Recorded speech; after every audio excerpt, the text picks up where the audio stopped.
สวัสดีครับพี่น้องมาว่ากันเลิกงานเลิกการมากเลยก็มาหนึ่งเข่าพี่น้องมาเบิ่งครับฮอนวิถีชาวบ้านพี่น้องนี่ชิกให้มันอันนี้ก็ได้พี่น้องเลิกงานเลิกการมากกับไปรับหนังสวยมากกับแก๊สกระเบิดมันนี่กะแก๊สเบิดก็เลยไปซื้อไปเติมแก๊สมาจังไหนมาหนึ่งเข่าให้ลูกสาวมาข่าวไว้พี่น้องกับข่าวก็จะได้กินตัวเมื่อคืนนี่แหละบ่ได้เฮ็ดใหม่บ่ได้ซื้อใหม่เลิกค่ำมื้อนี้ครับผม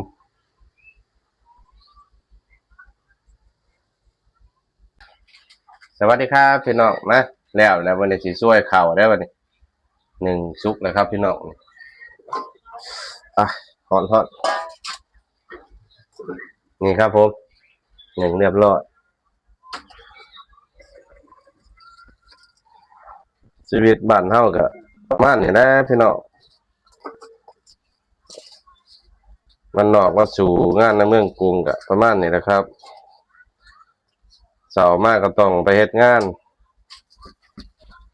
ค่ำมากก็ต้องกลับมาเฮ็ดกับข้าวกับข้าวคือเก่าเลยครับพี่น้องเฮ็ดกินแบบบ้านๆหนึ่งข้าวเหนียวจ้ำแจ่วก็แซ่บคือกัน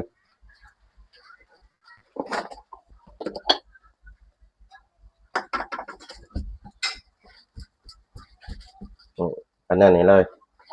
โอ้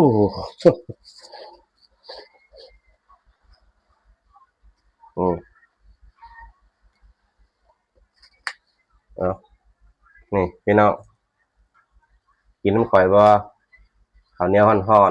ๆมาอยากให้ตามมันเด้อพี่น้อง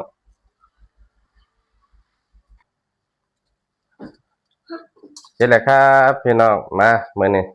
ข้าวแซ่บๆคือเก่ากับข้าวเหลือแต่เมื่อคืนแหละครับพี่น้องมากินข้าวร่วมกันมาสวัสดีครับพี่น้องเรียบร้อยแล้วครับผมนี่มากินข้าวน้ำข่อยนี่มีต้มปลาแต่เมื่อคืนนี่พี่น้องมีลาบปลาแต่มื้อก้อยปลาแต่เมื่อคืนครับผมอันนี้ไก่ทอดเล็กน้อยข้าวเหนียวฮ้อนๆนะพี่น้องเนาะนี่อุ้ยอายตรวจมาพี่น้องกินข้าวน้ำข่อยมา